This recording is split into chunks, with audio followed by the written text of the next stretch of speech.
Hi hello ನಮಸ್ಕಾರ ಸ್ನೇಹಿತರೆ. ಇಲ್ಲಿ ಮೀನಾ ಮತ್ತು ಕೇಶವಾಗೆ ಅವಮಾನ ಆಗಿದೆ. ಹಾಗಿದ್ರೆ ಇಬ್ಬರು ಕೂಡ ಮನೆ ಬಿಟ್ಟು ಹೋಗೋಕ್ಕೆ ಮುಂದಾಗಿದ್ದಾರೆ. ಏನಾಯಿತು ಏನು ಕತೆ ಇದು ಎಲ್ಲವನ್ನ ಕೂಡ ತಿಳ್ಕೊಬೇಕು ಅಂದರೆ ಈಗಲೇ ನಮಗೆ ಚಾನಲ್ನ ಸಬ್ಸ್ಕ್ರೈಬ್ ಮಾಡಿ, ಹಾಗೆ ಒಂದು ವಿಡಿಯೋವನ್ನು ಪೂರ್ತಿಯಾಗಿ ನೋಡೋದನ್ನು ಯಾವುದೇ ಕಾರಣಕ್ಕೂ ಕೂಡ ಮರಿಬೇಡಿ. ಇಲ್ಲಿ ಪ್ರಿಯಾ ಏನು ವಿಷಯ ಮಾತಾಡ್ತಿದ್ರಿ ಅಂತ ಹೇಳಿ ಮೀನಾ ಮತ್ತು ಅಮ್ಮು ಗಿರಿಜವ್ರನ್ನ ಕೇಳ್ತಾರೆ. ಆದರೆ ಮೀನಾ ಮತ್ತು ಅಮ್ಮು ಯಾವುದೇ ವಿಷಯನೂ ಕೂಡ ಪ್ರಿಯಾ ಮುಂದೆ ಬಿಟ್ಕೊಡೋದಿಲ್ಲ. ಯಾಕಂದರೆ ತುಂಬ ಚೆನ್ನಾಗಿ ಗೊತ್ತು ಹೋಗ್ಬಿಟ್ಟು ಮಾವನ ಹತ್ರ ತಂದಾಕ್ತಾಳೆ ಅಂತ. ಅದೇ ಕಾರಣಕ್ಕೆ ಗಾಸಿಪ್ ಮಾಡ್ತಿದ್ವಿ ಅಂತ ಸುಳ್ಳು ಹೇಳ್ತಾರೆ. ಆಗ ಪ್ರಿಯಾ ನೀವು ಸುಳ್ಳು ಹೇಳ್ತಿದ್ರ, ನನ್ನನ್ನು ನಿಮ್ಮ ಗುಂಪಿಗೆ ಸೇರಿಸ್ಕೊಳ್ಳೋದಿಲ್ಲ ಅಂದಾಗ ಗಿರಿಜವ್ರ ಮನಸ್ಸಿಗೆ ಬೇಜಾರಾಗುತ್ತೆ. ಹಾಗಾಗಿ ಪಾಪ ಬೇಜಾರು ಮಾಡ್ಕೊತಾಳೆ ಕಣೆ, ಅವ್ರಿಗೂ ಹೇಳ್ಬಿಡೋಣ ಅಂತ ಹೇಳಿದ್ದೆ. ಇಲ್ಲಿ ಅಮ್ಮು ಟ್ಯೂಷನ್ ಮಾಡಬೇಕು ಅಂದ್ಕೊಂಡಿದ್ದಾಳೆ, ಹೊರಗಡೆ ಹೋಗಿ ಟ್ಯೂಷನ್ ಮಾಡೋಣ ಅಂತ ಮಾತಾಡ್ತಿದ್ವಿ ಅಂತ ಹೇಳ್ತಾರೆ. ಏನತ್ತೆ ಮತ್ತೆ ಟ್ಯೂಷನ್ ಮಾವಂಗೆ ಗೊತ್ತಾದರೆ ಅಷ್ಟೇ, ಮಾವ ಅಷ್ಟೆಲ್ಲ ಹೇಳಿದ್ರು ಮತ್ತೆ ಟ್ಯೂಷನ್ ಮಾಡೋದಾ ಅಂತ ಪ್ರಿಯಾ ಹೇಳಿದಾಗ, ನೋಡಮ್ಮ ಈಗ ನಾವು ಮಾವಂಗೆ ತಿಳಿಸೇನೆ ವಿಷಯನ ಟ್ಯೂಷನ್ ಮಾಡೋದಕ್ಕೆ ಮುಂದಾಗೋದು, ಮಾವಂಗೆ ತಿಳಿಸೆ ಅಮ್ಮ ಟ್ಯೂಷನ್ ಮಾಡೋದನ್ನು ಅಂತ ಹೇಳಿ ಗಿರ್ಜವ್ರು ಹೇಳ್ದಾಗ, ಹಾಗಿದ್ರೆ ಓಕೆ ಮಾವಂಗೆ ನೀವು ಹೇಳ್ತೀರಿ ಅಂದರೆ ನಂದು ಯಾವುದೇ ರೀತಿಯ ಅಭ್ಯಂತರ ಇಲ್ಲ ಅಂತ ಪ್ರಿಯಾ ಹೇಳ್ತಾರೆ. ಹೌದಾ, ಹಾಗಿದ್ರೆ ಅಕ್ಕ ದಯವಿಟ್ಟು ಈ ವಿಷಯವನ್ನು ನೀವು ಮಾವನ ಹತ್ರ ಹೇಳ್ಬೇಡಿ, ನಾವೇ ಮಾವನ ಹತ್ರ ತಿಳಿಸ್ತೀವಿ, ಅಲ್ಲಿವರೆಗೂ ನೀವು ಹೇಳಬಾರ್ದು ಅಂತ ಮೀನಾ ಮತ್ತು ಅಮ್ಮು ಹೇಳಿದಾಗ, ಖಂಡಿತವಾಗ್ಲೂ ಹೇಳೋದಿಲ್ಲ ಅಂತ ಹೇಳಿ ಪ್ರಿಯಾ ಹೇಳ್ತಾರೆ. ನಂತರ ನಂದವರು ಮನೆಯವರು ಎಲ್ಲರೂ ಕೂಡ ಕುಳಿತುಕೊಂಡಿರ್ತಾರೆ. ಆಗ ನಂದವ್ರಿಗೊಂದು ಕಾಲ್ ಬರುತ್ತೆ. ಅದು ಕೇಟ್ರಿಂಗ್ ಸರ್ವಿಸ್ ಆಗಿರುತ್ತೆ, ದೊಡ್ಡ ಆರ್ಡರ್ ಸಿಗ್ತಿರುತ್ತೆ. ಹಾಗಾಗಿ ಕೇಶವನ ಕರ್ತಿದ್ದೆ, ನಾನು ಹೇಳ್ತೀನಿ ದೊಡ್ಡ ಕೇಟ್ರಿಂಗ್ ಆರ್ಡರ್ ಸಿಗ್ತಿದೆ, ಬೇಗ ಲೆಕ್ಕ ಹಾಕು ಅಂತ ಹೇಳ್ತಾರೆ. ಇಲ್ಲಿ ಪ್ರತಿ ಸಾಮಾನು ದುಡ್ಡು ಎಲ್ಲವನ್ನ ಕೂಡ ಹೇಳ್ತಿರ್ತಾರೆ. ಇಲ್ಲಿ ಗಜಿಬಿಜಿ ಮಾಡ್ಕೊತಿರ್ತಾರೆ ಕೇಶವ. ಜೊತೆಗೆ ಕೇಸರಿ ವಿಷಯ ಬರುತ್ತೆ, ಅಲ್ಲಿ ಲೋಕಲ್ ಮತ್ತು ಕಾಶ್ಮೀರಿ ಕೇಸರಿ ಇರುತ್ತೆ. ಕಾಶ್ಮೀರಿ ಕೇಸರಿಗೆ ಹಾಕು ಅಂತ ಹೇಳಿದಾಗ ಇಲ್ಲಿ 350 450 ಯಾವ್ದು ಹಾಕಲಿ ಅಂತ ಕೇಶವ ಕೇಳ್ತಾರೆ. ಇದರಿಂದ ನಂದವ್ರಿಗೆ ಕೋಪ ಬರುತ್ತೆ. ಹಾಗಾಗಿ ಎಲ್ಲವನ್ನ ಕೂಡ ತಾವೇ ತೊಗೊಂಡು ಲೆಕ್ಕ ಹಾಕಿ ಎಲ್ಲವನ್ನ ಕೂಡ ದುಡ್ಡನ್ನು ಲೆಕ್ಕ ಹೇಳಿ ಕಾಲ್ ಕಟ್ ಮಾಡ್ತಾರೆ. ಏನಿದು ಕೇಶವ, ನಿನಗೆ ನಮ್ಮ ಲೋಕಲ್ಲು ಕಾಶ್ಮೀರಿ ಕೇಸರಿ ದುಡ್ಡಿನ ಬೆಲೆ ಗೊತ್ತಿಲ್ವಾ ನಿನಗೆ? ಯಾವುದಿದೆ 450 ಅಲ್ವಾ ಕಾಶ್ಮೀರಿ ಕೇಸರಿ, ಯಾಕೆ ಗೊತ್ತಾಗಲ್ಲ ನಿನಗೆ? ಎಲ್ಲವನ್ನ ಕೂಡ ನಿನಗೆ ತಿಳಿಸ್ಬೇಕಾ? ಯಾಕೆ ರಾಯರ್ ಕೂತ್ರೆ ಕತೆ ಆಯಿತು ಅನ್ನೋ ಹಾಗೆ ಇತ್ತೀಚೆಗೆ ನೀನು ಸೋಂಬೇರಿ ಆಗ್ತಿದೆಯಲ್ಲ, ನಿನ್ನನ್ನು ನಂಬ್ಕೊಂಡು ನಾನು ಅಂಗಡಿ ಬಿಟ್ಟು ಹೋಗೋಕ್ಕಾಗತ್ತಾ? ಬೇಜವಾಬ್ದಾರಿತನ ಇದೆ ನಿನಗೆ ಅಂತೆಲ್ಲ ನಂದವರು ಕೇಶವನ ಅವಮಾನ ಮಾಡಿಬಿಡ್ತಾರೆ. ಮನೇಲಿರೋರು ಎಲ್ರಿಗೂ ಕೂಡ ತುಂಬಾ ಹರ್ಟ್ ಆಗುತ್ತೆ. ತದನಂತರ ಇಲ್ಲಿ ನೋಡು ಕೇಶವ, ಯಾಕೆ ಈ ರೀತಿ ದಿನೇ ತಪ್ಪು ಮಾಡ್ತಾನೆ ಹೋಗ್ತಿದ್ಯಾ? ಎಷ್ಟು ಬಾರಿ ಹೇಳಬೇಕು ನಿನಗೆ? ಒಂದು ಅಂಗಡಿಲಿ ಬಂದು ಸಾಮಾನು ಕೇಳಿ ಒಂದು ಬ್ರ್ಯಾಂಡ್ ಕೇಳಿದ್ರೆ ಅವ್ರಿಗೆ ಯಾವ್ದು ಬೇಕಾಗಿರೋ ಬ್ರ್ಯಾಂಡನ್ನು ನೀನೇ ಸೆಲೆಕ್ಟ್ ಮಾಡಿ ಕೊಡೋದಕ್ಕಾಗೋದಿಲ್ವಾ? ಅದಕ್ಕೂ ನನ್ನೇ ಕಾಲ್ ಮಾಡಿ ಕೇಳ್ತೀಯ ನೀನು ಅಂತೆಲ್ಲ ಬೈದು ಹಾಕ್ಬಿಡ್ತಾರೆ. ಅದರಿಂದ ಕೇಶವನಿಗೆ ತುಂಬ ಬೇಜಾರಾಗಿ ಸಪ್ಲೈ ಮಾಡ್ಕೊಂಡಾಗ, ನೋಡು ನೀವು ಈ ರೀತಿ ಮುಖ ಗಂಟು ಹಾಕೊಳ್ಳೋದು ನೋಡಿದ್ರೆ ನಾನೇನು ತಪ್ಪು ಮಾಡ್ತಿದ್ದೀನಿ ಅಂತ ನನಗೆ ಅನ್ನಿಸ್ಬಿಡ್ಬೇಕು, ಆ ರೀತಿ ಫೀಲ್ ಮಾಡ್ತೀರಾ ನೀವು ಅಂತ ನಂದವರು ಹೇಳ್ತಾರೆ. ನಂತರ ಕೇಶವ ಪಿಕ್ಚರ್ ಮಾಡಿಕೊಂಡು ಹೋಗ್ಬಿಡ್ತಾನೆ. ರಾತ್ರಿ ಆಗುತ್ತೆ. ರಾತ್ರಿ ಆಗ್ತಿದ್ದಾಗನೇ ಈ ಕಡೆ ಮೀನಾ ಮಲ್ಕೊಂಡ ತಕ್ಷಣ ಕೇಶವ ಮನೆ ಬಿಟ್ಟು ಹೋಗ್ತಾನೆ. ಮೀನಾಗೆ ಎಚ್ಚರ ಆಗುತ್ತೆ, ಎಲ್ಲಿ ಹೋಗ್ತಿದ್ದಾನೆ ಕೇಶವ ಅಂತ ಕೇಶವನ್ನೇ ಫಾಲೋ ಮಾಡಿಕೊಂಡು ಮೀನಾ ಕೂಡ ಹೋಗ್ತಾರೆ. ನಂತರ ಇಲ್ಲಿ ಕೇಶವ ರೋಡಲ್ಲಿ ಹೋಗಿದೆ, ಮಧ್ಯ ರೋಡಲ್ಲಿ ನಿಂತ್ಕೊಂಡು ಜೋರಾಗಿ ಕಿಚ್ಕೊಂಡು ತನ್ನ ಮನಸ್ಸಿನ ಭಾರ, ಕೋಪ, ನೋವು, ಕಿಚ್ಚು ಎಲ್ಲವನ್ನು ಕೂಡ ಆಚೆ ಹಾಕ್ತಿದ್ದಾನೆ. ಇದನ್ನು ನೋಡಿದಂಥ ಮೀನಾ ತುಂಬ ಡಿಸ್ಟರ್ಬ್ ಆಗಿಬಿಡ್ತಾಳೆ. ಕೇಶವ ತುಂಬ ಡಿಸ್ಟರ್ಬ್ ಆಗಿದ್ದಾನೆ, ಇದನ್ನು ನಾನೇ ಸರಿಪಡಿಸಬೇಕು ಅಂದ್ಕೊಂಡಿದ್ದೆ. ಬೆಳಿಗ್ಗೆ ಆದ ತಕ್ಷಣ ಮನೆಗೆ ಬಂದಿದ್ದೆ. ಇಲ್ಲಿ ಗಿರಿಜವ್ರ ಹತ್ರ ಮಾವನ ಹತ್ರ ಕೇಶವಂಗೆ ಬೈಬೇಡಿ ಅಂತ ಹೇಳಿ ಅಮ್ಮ ಟ್ಯೂಷನ್ ವಿಷಯ ಮಾತಾಡಿ ಅಂತ ಕಳಿಸ್ತಾರೆ. ಆಗ ಗಿರಿಜವರು ಕೂಡ, ರೀ ನೀವು ಯಾಕೆ ಕೇಶವನ್ ಬೈತೀರಾ? ನಿಜವಾಗ್ಲೂ ಕೇಶವ ತುಂಬ ಬೇಜಾರು ಮಾಡ್ಕೊಂಡ.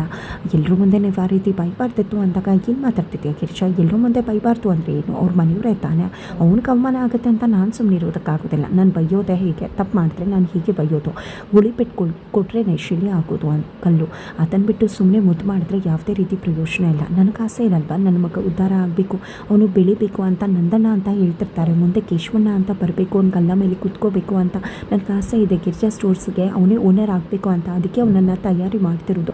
ಯಾವುದೇ ರೀತಿಯಲ್ಲೂ ಕೂಡ ಅವನು ತಪ್ಪು ಮಾಡಬಾರ್ದು ಅಂತ, ಅದೆಲ್ಲ ಅವ್ನಿಗೆ ಅರ್ಥ ಆಗುತ್ತೆ ಅಂತ ಹೇಳಿ ನಂದವ್ರು ಹೇಳಿದಾಗ, ನಿಮ್ಮ ಆಸೆ ಕನಸುಗಳು ಇನ್ನೂ ತುಂಬ ಚೆನ್ನಾಗಿದೆ, ಆದರೆ ಅವನಿಗೆ ಮನಸ್ಸಿಗೆ ನಿಮ್ಮ ನಡವಳಿಕೆಯಿಂದ, ನಿಮ್ಮ ಮಾತಿನಿಂದ ಬೇಜಾರಾಗ್ತದೆ ಅಂದಾಗ ಅವ್ನು ಬೇಜಾರು ಮಾಡಿಕೊಂಡ್ರೆ ನಾನೇನು ಮಾಡೋಕ್ಕಾಗಲ್ಲ. ಬೇಜಾರು ಮಾಡಿಕೊಂಡ್ರೆ ಆಗಲೇ ತಾನೇ ಅವನು ರುಚಿ ಕೇಳೋದು, ಕೆಲಸ ಮಾಡೋದು, ಹಠಕ್ಕೆ ಬೀಳೋದು, ಜಿದ್ದಿಗೆ ಬೀಳೋದು.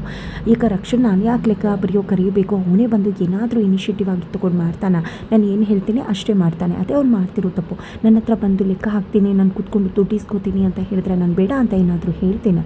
ನನಗೂ ನನ್ನ ಮಗನ ಆ ರೀತಿ ನೋಡಬೇಕು ಅಂತ ಆಸೆ ಇರೋದಿಲ್ವ ಅಂತ ಹೇಳಿ ನಂದವರು ಹೇಳಿದಾಗ ಗಿರಿಜವ್ರಿಗೂ ಖುಷಿ ಆಗುತ್ತೆ, ಅದನ್ನು ಕೇಳಿಸ್ಕೊಂಡಂತ ಮೀನಾಗೂ ಖುಷಿ ಆಗುತ್ತೆ. ಮಾವ ಎಂಥ ಒಳ್ಳೆಯ ಉದ್ದೇಶ ಇಟ್ಕೊಂಡಿದ್ದಾರೆ, ಆದರೆ ನಾನೇ ಮಾವನ ಬಗ್ಗೆ ಅರ್ಥ ಮಾಡ್ಕೊಳ್ದೆ ತಪ್ಪು ತಿಳ್ಕೊಂಬಿಟ್ಟೆ. ಈ ಕಡೆ ಕೇಶವಂದು ತಪ್ಪಿಲ್ಲ, ಮಾವಂದು ತಪ್ಪಿಲ್ಲ ಅಂತ ಅನ್ಕೋತಾರೆ. ನಂತರ ಅಮ್ಮ ವಿಷಯ ಹೇಳಕ್ಕೆ ಹೋಗ್ತಾರೆ. ಅಷ್ಟರಲ್ಲಿ ನಂದವ್ರಿಗೊಂದು ಕಾಲ್ ಬರುತ್ತೆ, ಹೊರಟ್ಬಿಡ್ತಾರೆ.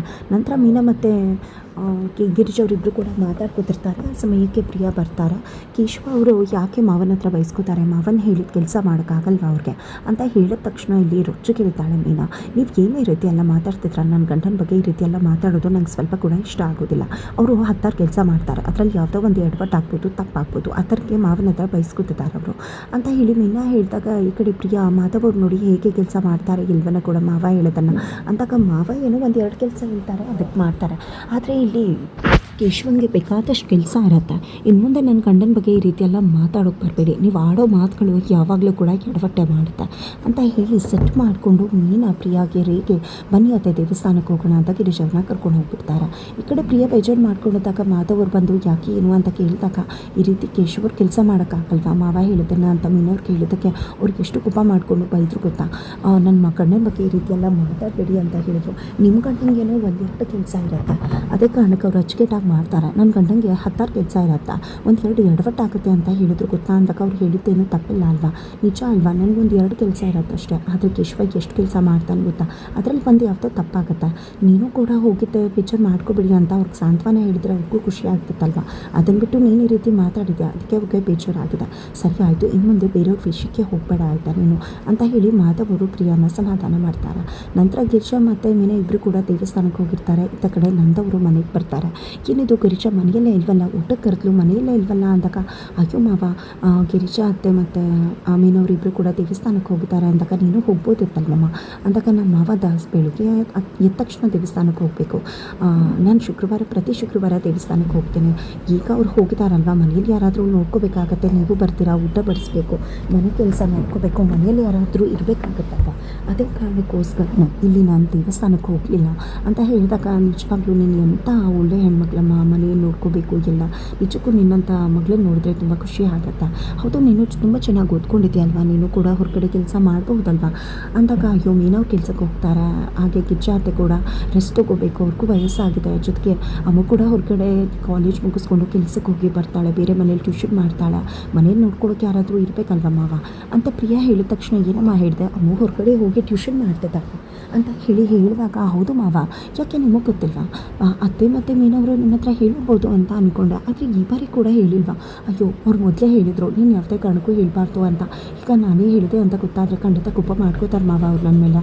ನಿಜ ಹೇಳಬೇಕು ಅಂದರೆ ನನ್ನ ಮೇಲೆ ಕೋಪ ಮಾಡ್ಕೋತಾರೆ ಅನ್ನೋಕ್ಕಿಂತ ಮನೆ ಹೊಡೆದೋಗುತ್ತೆ ಅಂತ ಭಯ ಆಗ್ತದೆ.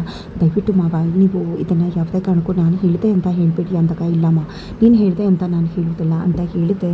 ತುಂಬ ಅಂದರೆ ತುಂಬ ಸಿಟ್ಟು ಮಾಡ್ಕೊಂಡಿರ್ತಾರೆ.